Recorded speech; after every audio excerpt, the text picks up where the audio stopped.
Victoria Hayes stared at her reflection in the bus window, trying to calm her racing heart.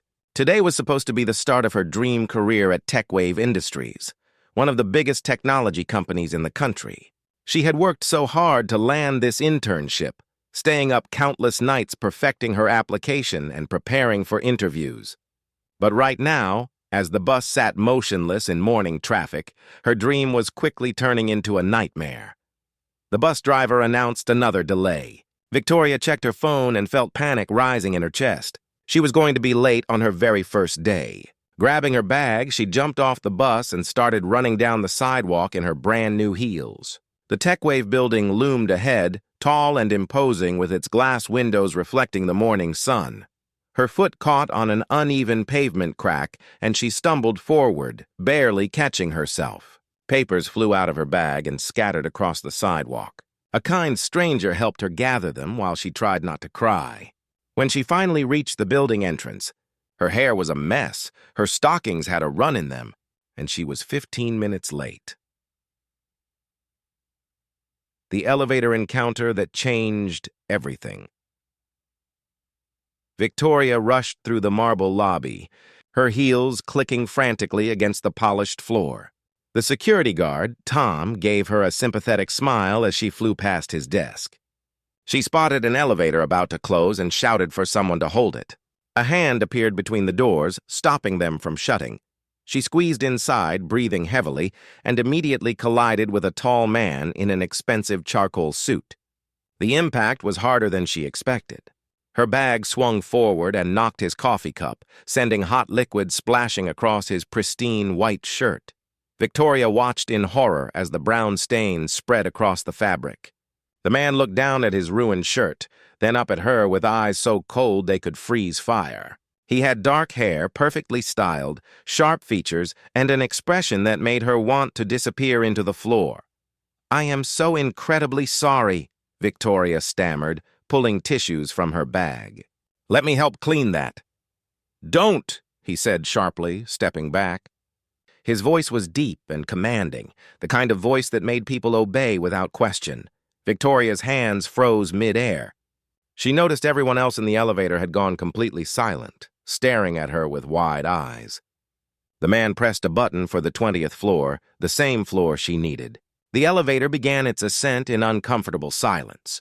She tried to make herself as small as possible in the corner, clutching her bag tightly. The man stood rigid, occasionally glancing at his coffee-stained shirt with an expression of controlled frustration. Victoria counted the floors, praying for the elevator to move faster. When the doors finally opened on the 20th floor, the man strode out without a word. Victoria followed at a distance, her confidence completely shattered.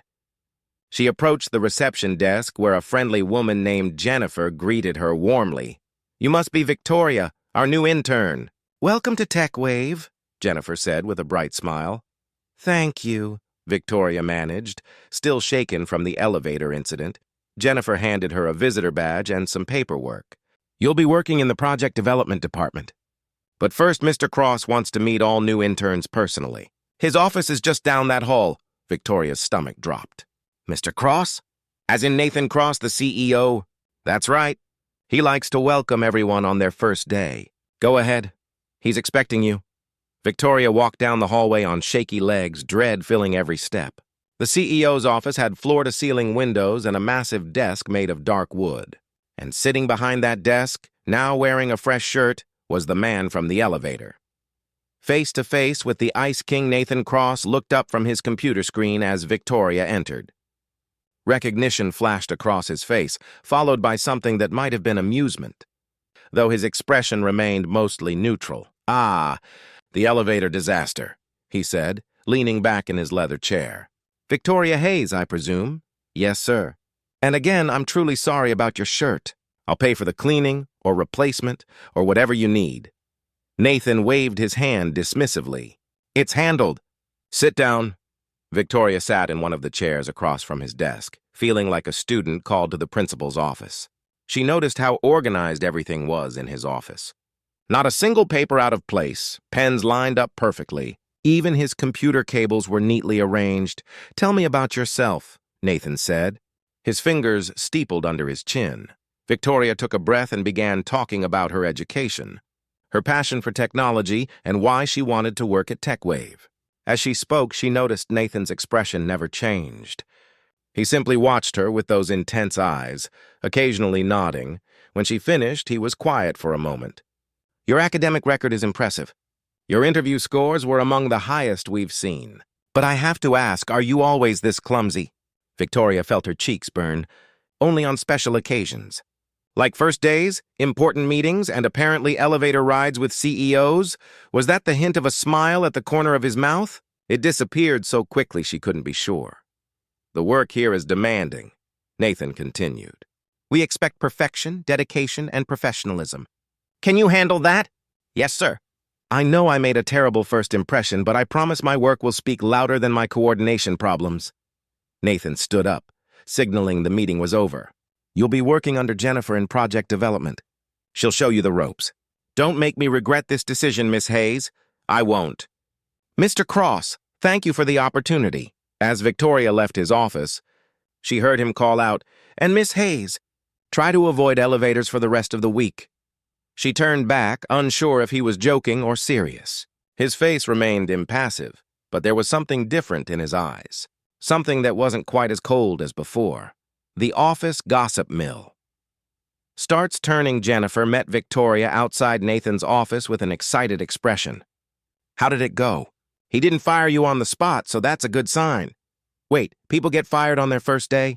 "Not usually, but Nathan Cross is known for his extremely high standards. He once let someone go after 3 days because they used the wrong font in a presentation." Victoria's eyes widened. "The wrong font?" "He's a perfectionist. Some people call him the Ice King because nothing seems to touch him emotionally. He's all business all the time. In the 5 years he's been CEO, no one has ever seen him smile, laugh, or show any emotion beyond mild irritation." As they walked to Victoria's new desk, other employees whispered and stared. Word had apparently spread about the elevator incident. "Great," Victoria thought. "Now everyone knows me as the girl who attacked the CEO with coffee." Her desk was in an open area with about 20 other people. Jennifer introduced her to a few co-workers who seemed friendly enough, though they all had the same reaction when they heard about her encounter with Nathan. "You actually spoke to him?" one woman asked, amazed. "He usually just sends emails," another added. Victoria spent the rest of her first day trying to prove she wasn't a complete disaster. She organized files, learned the company systems, and managed not to spill, break, or trip over anything. By 5 o'clock, she was exhausted but proud of herself for surviving. As she packed up her things, she glanced toward Nathan's office. Through the glass walls, she could see him still working, his face illuminated by his computer screen. He looked intense, focused, and completely alone in that big office. Something about that image stayed with her as she headed home. The powerful CEO, surrounded by success, yet somehow seeming isolated from everything around him. Victoria shook her head. She had enough to worry about without psychoanalyzing her boss, but as she fell asleep that night, she couldn't stop thinking about those cold eyes and wondering what it would take to make someone like Nathan Cross feel something real. Victoria's second week at TechWave started with an unexpected email. She opened it during her morning coffee, nearly choking when she saw the sender's name, Nathan Cross. The subject line read, "Project Assignment," and her hands trembled slightly as she clicked it open. The message was brief and professional, exactly what she would expect from him. She had been assigned to assist with the Morrison account, a major client presentation happening in 3 weeks. The email listed her responsibilities and ended with a single line that made her stomach flip. "Report to my office at 9 a.m. sharp."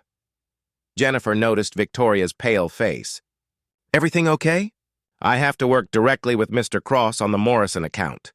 The entire office seemed to stop. People looked up from their computers. Conversations halted mid-sentence. Jennifer's eyes widened with a mixture of sympathy and curiosity. "The Morrison account? That's huge. Nathan usually handles that personally with only senior staff." Jennifer lowered her voice. "Last year, he went through 3 assistants on that project. They all requested transfers afterward." Victoria arrived at Nathan's office at exactly 9 a.m., clutching her notebook like a shield. He was already there, of course, standing by a large presentation board covered in charts and data. He had removed his suit jacket and his white shirt sleeves were rolled up to his elbows. It was the most casual she had seen him, though he still radiated that same intimidating authority. "Miss Hayes, good. Close the door and sit down," he said without looking at her. She obeyed, settling into a chair while he continued studying the board. The silence stretched uncomfortably until he finally turned to face her. "Morrison Tech is our biggest client. They're considering switching to our competitor unless we can prove our new software platform is worth their investment. This presentation needs to be flawless. I chose you because your analysis reports have been impressive. You think differently than most people here?" Victoria blinked in surprise. "You've read my reports? I read everything that comes through this department. Your approach is unconventional but effective. That's what we need for this project." He handed her a thick folder. "Review these files tonight. Tomorrow we start building the presentation. I expect your full commitment to this project, which means long hours and weekend work. Is that a problem?" "No, sir. I'm ready to give this everything I have." Nathan studied her for a moment, and Victoria could have sworn she saw a flicker of approval in his eyes before it vanished behind his professional mask. Late nights and unexpected revelations. The next 2 weeks blurred together in a marathon of work. Victoria found herself staying at the office until 10 or 11 p.m. most nights, working alongside Nathan to perfect every slide, every statistic, every word of the Morrison presentation. She discovered that working closely with him was both terrifying and fascinating. Nathan was demanding, yes, but he was also brilliant. He could spot a flaw in data from across the room and had an incredible memory for details. What surprised Victoria most was his patience when teaching her. When she didn't understand something, he would explain it clearly, sometimes using creative examples to make complex concepts simpler. One Thursday evening, they were alone in his office reviewing mock-ups when Victoria's stomach growled loudly. She pressed her hand against it, embarrassed, but Nathan had already heard. He glanced at his watch. "When did you last eat?" "Breakfast, I think. Maybe lunch. I had some crackers from the vending machine." Nathan closed his laptop with a decisive click. "That's unacceptable. You can't work effectively on an empty stomach." He picked up his phone and ordered food from a nearby restaurant, not asking her preference but somehow choosing dishes she loved. While they waited for the delivery, Nathan walked to his window overlooking the city. The lights below sparkled like scattered stars. Victoria joined him, maintaining a respectful distance. "Do you ever stop working?" she asked quietly. "Not often." "Why?" "I mean, you're already successful. TechWave is thriving. Don't you want to enjoy it?" Nathan was silent for so long that Victoria thought she had overstepped. When he finally spoke, his voice was different, less guarded.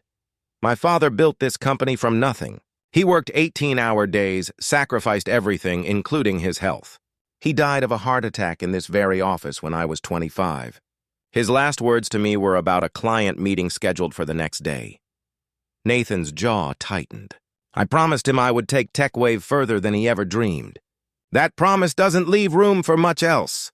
Victoria felt her heart ache for him. "I'm sure he would be proud of what you've accomplished. But I don't think he would want you to sacrifice your entire life." Nathan turned to look at her, really look at her, as if seeing something he hadn't noticed before. "You're very different from most people here, Miss Hayes." "Victoria. When it's just us, you can call me Victoria." "Victoria," he repeated, and somehow her name sounded different in his deep voice. "Most employees tell me what they think I want to hear. You tell me what you actually think. Is that a bad thing?" "I haven't decided yet." The food arrived, breaking the moment. They ate at his conference table, discussing the presentation, but also talking about other things. Victoria learned that Nathan loved classical music, had traveled to 37 countries, and secretly enjoyed old detective movies. He learned that she had put herself through college, loved painting in her free time, and had an irrational fear of birds. "Birds?" Nathan raised an eyebrow. "Why birds? When I was 7, a pigeon stole my sandwich right out of my hands at the park. I've never trusted them since." To her absolute shock, Nathan laughed. It was a real, genuine laugh that transformed his entire face. He looked younger, lighter, almost like a different person. The sound made something warm bloom in Victoria's chest. He seemed to catch himself and cleared his throat, his expression returning to its usual, controlled state. But something had shifted between them. An invisible wall had developed a crack. The crisis that brought them closer. Friday morning arrived with chaos. The Morrison Tech CEO had moved the presentation up by a week, giving them only 7 days to finalize everything. What was worse, their main competitor had apparently leaked false information about TechWave's software, causing Morrison to doubt the partnership. Nathan called an emergency meeting with Victoria and the senior team. His face was tight with controlled anger as he addressed the room. "We have 1 week to not only perfect this presentation but also to counter the lies being spread about our platform. This is going to require around-the-clock work. I need complete dedication from everyone." The senior staff exchanged worried glances. Victoria saw the exhaustion already present in their faces. They had families, other responsibilities. She made a split-second decision. "Mr. Cross, what if I handle the research and fact-checking to counter the false claims? I can work through the weekend to compile evidence and testimonials from our current clients. That would free up the senior team to focus on the technical aspects." Nathan looked at her sharply. "That's at least 40 hours of work. You'd essentially be living here. I can handle it. This project is too important." For a moment, Nathan seemed about to argue, but then he nodded. "All right. But you report your progress to me every 6 hours. I don't want you burning out." That weekend, Victoria practically moved into the office. She brought a change of clothes and toiletries, setting up a small camp at her desk. Nathan, true to his workaholic nature, was there too. She would see him passing by at odd hours, always carrying papers or talking on his phone. Saturday night around midnight, Victoria was struggling to stay awake. Her eyes kept closing as she reviewed client testimonials. She had consumed so much coffee that her hands were shaking. Suddenly, a blanket draped over her shoulders. She looked up to find Nathan standing beside her desk, holding a fresh cup of tea. "Coffee will just make you jittery. Try this instead. It's chamomile with honey. Helps with focus without the crash." Victoria accepted the cup, touched by the gesture. "Thank you. You didn't have to do that. You're working yourself to exhaustion for this company. For me, it's the least I can do." He pulled up a chair and sat beside her. "Let me help. 2 people will finish faster than 1. They worked side by side through the night." Nathan was patient, helping her organize the information and even sharing stories about some of the long-term clients. Around 3 a.m., Victoria's head began to nod forward. She jerked awake, determined to keep going, but Nathan gently took the papers from her hands. "That's enough. You need rest. But there's still so much to do. And you'll do better work after sleeping. There's a rest area on the executive floor with couches. Go sleep for a few hours. I'll wake you at 7. Victoria was too tired to argue. She made her way to the rest area and collapsed on a couch. But sleep didn't come easily. Her mind kept replaying the evening, the way Nathan had smiled at her jokes, how his shoulder had brushed against hers as they worked, the concern in his voice when he told her to rest. She was developing feelings for him. Real, dangerous feelings for a man who had built walls around his heart so high that nobody could climb them. A man who was her boss and completely out of her league. Victoria pressed her face into the couch cushion and groaned quietly. This was going to end badly. She just knew it. Sunday evening, they finally finished compiling all the evidence to counter the competitors' lies. Victoria stretched, her back aching from hours of sitting. Nathan was reviewing the final documents when she noticed something odd about his expression. He looked troubled. "Is something wrong? Did I miss something in the reports?" Nathan set down the papers and rubbed his eyes. "No, your work is excellent. It's just—" He trailed off, seeming to wrestle with something internally. "Just what?" He stood and walked to the window, his back to her. When he spoke, his voice was quiet, almost vulnerable. "I had a fiancée once. Her name was Christine. She was beautiful, intelligent, from the right family. Everyone said we were perfect together. We were engaged for 2 years while I was building TechWave. She attended company events, smiled for photos, played the part of the supportive partner. Then one day, she left a note saying she couldn't marry someone who loved his work more than her. She wasn't wrong, Victoria's heart clenched. She approached him carefully, standing a few feet away. That must have been painful. It was a relief, Nathan said, surprising her. I felt guilty that I felt relief, but I did. Because she was right. I did love this company more. I loved the challenge, the success, the legacy. I told myself it was better to be alone than to hurt someone by not being able to give them what they deserved. And you've been alone ever since? Nathan turned to face her, and the raw honesty in his eyes took her breath away. Until recently, I convinced myself I preferred it that way. But then this clumsy, brilliant intern crashed into my life, literally. She makes me laugh, challenges my thinking, and works harder than people twice her age. She makes me wonder if maybe I was wrong about being better off alone. Victoria's pulse quickened. Was he saying what she thought he was saying? Nathan, I know this is inappropriate. You work for me. The power dynamic makes this complicated. But I need you to know that these past weeks working with you have been the best I've had in years. You've reminded me that there's more to life than spreadsheets and board meetings. Victoria stepped closer. You've changed my life too. Before TechWave, I thought success meant climbing the corporate ladder at any cost. But watching you, seeing how much you care about your father's legacy and your employees, it's shown me that real success includes the connections we make along the way. They stood inches apart now. Nathan reached out slowly, giving her time to step back if she wanted. When she didn't move, he gently tucked a strand of hair behind her ear. The touch sent electricity through her entire body. I don't know how to do this, he admitted. I don't know how to be someone's partner, how to balance work and personal life. I'll probably mess it up. Victoria smiled, her heart full. Lucky for you, I'm an expert at messing things up. We can figure it out together. Nathan's lips curved into a genuine smile, the kind she had only seen once before. Together. I like the sound of that. He leaned down slowly, his eyes asking permission. Victoria rose on her toes to meet him halfway. Their kiss was soft, tentative, like they were both afraid this moment might shatter. But it didn't shatter. It grew stronger, deeper, more real.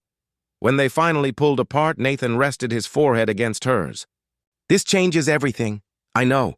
We'll have to be careful. Professional at work. There will be challenges. I know that too. He pulled back to look at her properly, and Victoria saw something in his eyes she had never seen before. Hope. Are you sure about this? About me? Victoria took his hand, lacing their fingers together. I've never been more sure of anything. You're worth the challenge, Nathan Cross. Monday morning arrived with a mixture of excitement and anxiety. Victoria woke up in her apartment, staring at the ceiling and replaying the kiss she had shared with Nathan. Her phone buzzed with a text message from him. Morning. Coffee before the big week begins? Meet me at the cafe across from the office at 7 a.m. She smiled, her heart doing a little flip. This was really happening. She was dating Nathan Cross, the man everyone called the Ice King. The man who never smiled, never showed emotion, never let anyone past his carefully constructed defenses. Yet somehow, she had found her way in. Victoria arrived at the cafe 5 minutes early, nervous energy making her pace outside. Nathan appeared exactly at 7, looking impossibly handsome in a navy suit. When he saw her, his serious expression softened into a private smile meant only for her. Inside the cafe, they sat at a corner table. Nathan reached across and briefly squeezed her hand before pulling back, mindful of potential witnesses. We need to discuss how this will work, he said, his voice low. At the office, we maintain complete professionalism. No one can know about us, at least not yet. The board would have concerns, and I don't want anyone thinking you've received special treatment. Victoria nodded, understanding the complexity. I agree. But Nathan, I need you to promise me something. Don't give me harder assignments or critique my work more harshly just to prove you're not showing favoritism. Treat me exactly as you would any other employee. He looked at her with admiration. You really are remarkable. Most people in your position would want special treatment. I'm not most people. I want to earn my place at TechWave based on my abilities, not because the CEO is my boyfriend. She paused, testing the word. Is that what you are? My boyfriend? It feels like a silly word for someone as serious as you. Nathan's eyes crinkled with amusement. I haven't been anyone's boyfriend since college. But yes, I suppose that's what I am. Though perhaps we should find a more dignified term. How about my grumpy workaholic who secretly has a heart of gold? That's not shorter or more dignified. Victoria laughed, and Nathan found himself smiling again. She had this effect on him, making the weight he constantly carried feel lighter. The Morrison presentation took place on Thursday in TechWave's largest conference room. Victoria had never been more nervous in her life. She had helped prepare everything, but Nathan would be delivering the presentation with support from the senior team.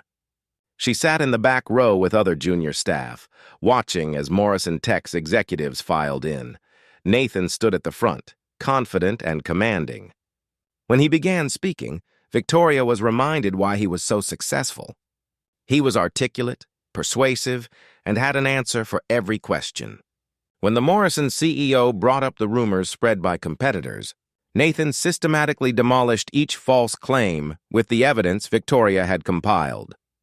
These documents show testimonials from 17 of our current clients, including 3 of your industry competitors who have seen measurable improvements in efficiency and cost reduction, Nathan explained, his voice steady and authoritative.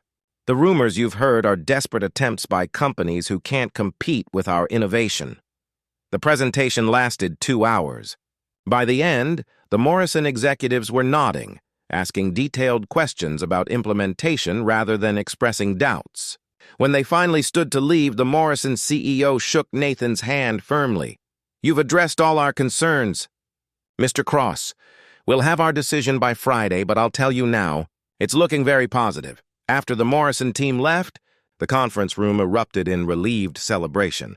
The senior staff congratulated each other, and several people thanked Victoria for her weekend research work. Nathan caught her eye from across the room and gave her the smallest nod, but she saw the pride and gratitude in his expression.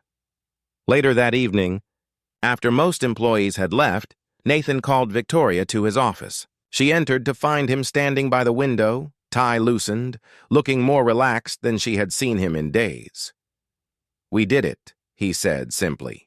"You did it. That was an incredible presentation. We both know that without your research, we wouldn't have had the ammunition to counter their doubts." He crossed the room to her, checking first that his office door was closed and the blinds drawn. Then he pulled her into his arms, holding her tightly. "Thank you for everything. For believing in this project, for working those insane hours, for being extraordinary."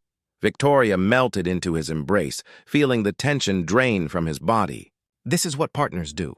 We support each other." Nathan pulled back to look at her face, brushing his thumb across her cheek. "I want to take you to dinner this weekend. A real date, not working through takeout in my office. Somewhere nice where we can actually talk without spreadsheets between us. I would love that." He kissed her then, slow and deep, pouring weeks of restrained feelings into it. Victoria's hands slid up to his shoulders, and she felt his heart beating rapidly against her chest. When they finally broke apart, both were breathless. "We should stop," Nathan murmured, though he made no move to release her. "Anyone could walk by?" "Then maybe you should take me home, Mr. Cross." His eyes darkened with emotion. "That sounds like an excellent idea, Miss Hayes."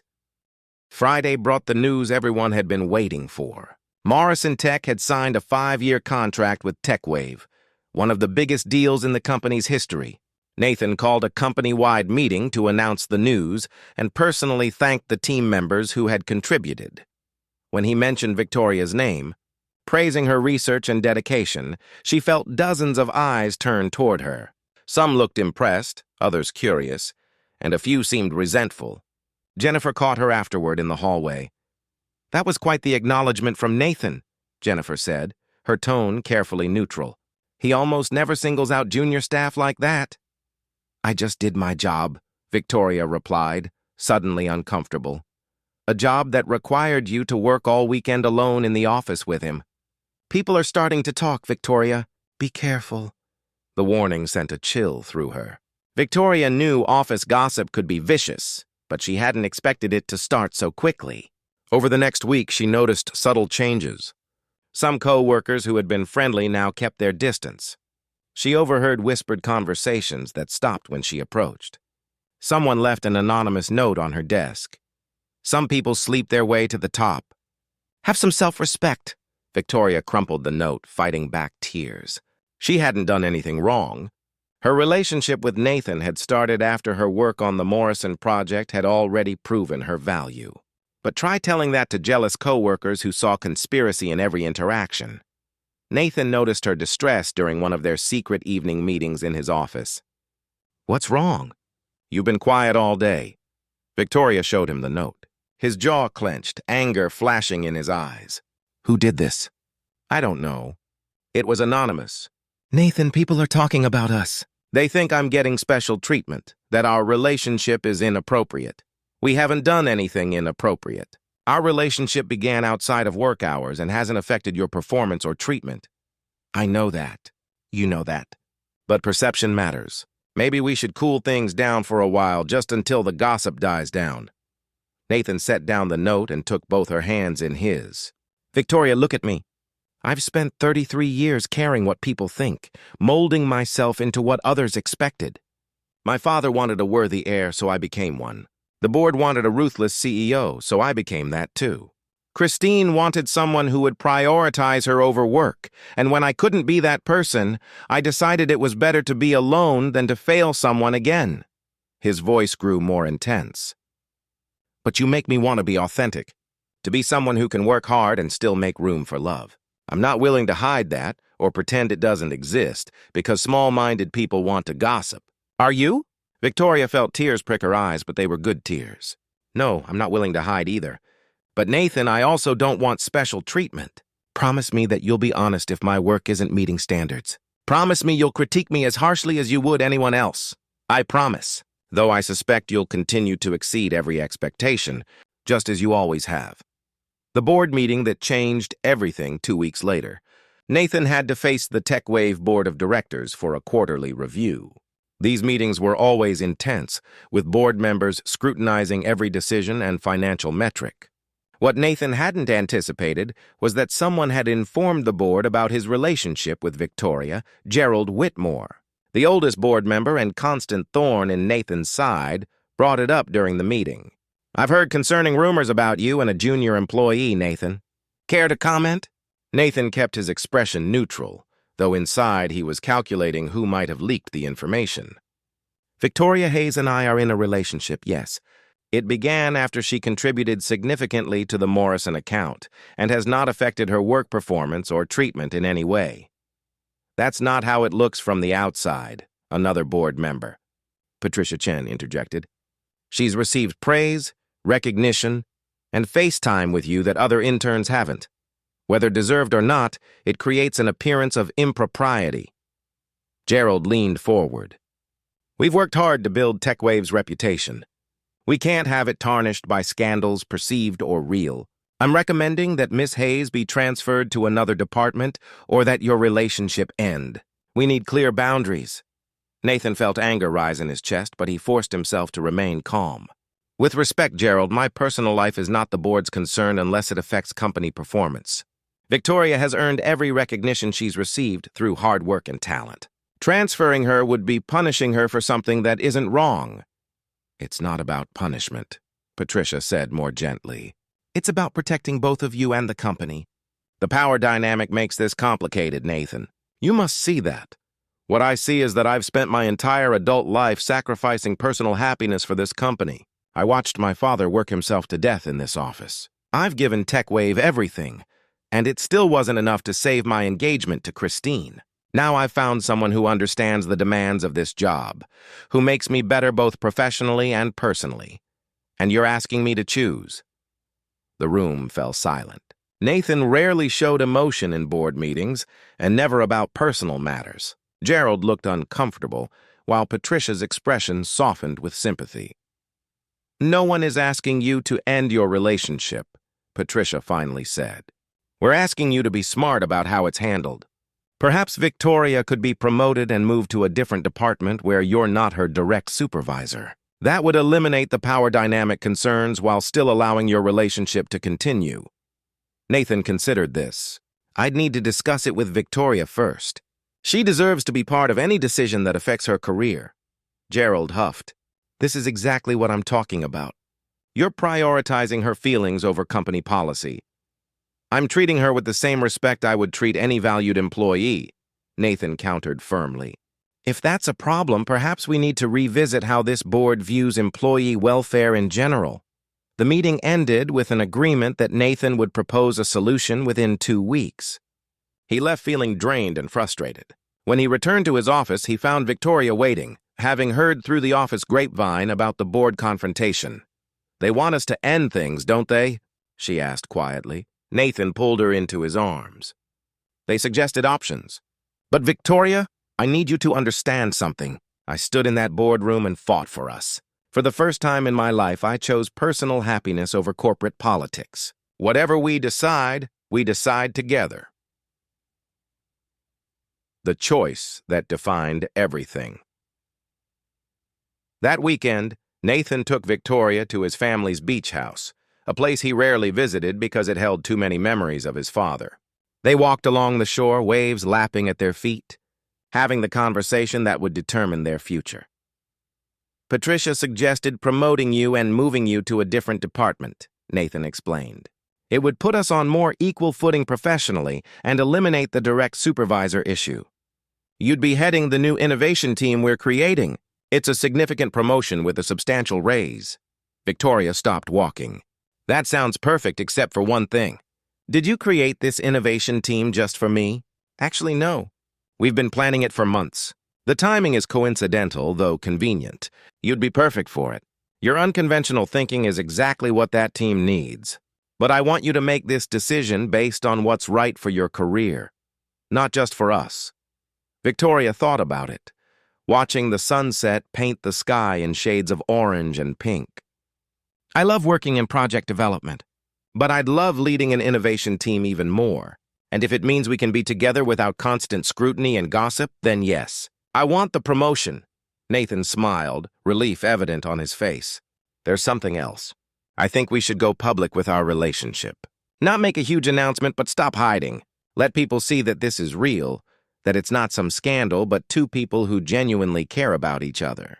I'm tired of pretending in the office that you're just another employee when you're so much more." "Are you sure? That's a big step.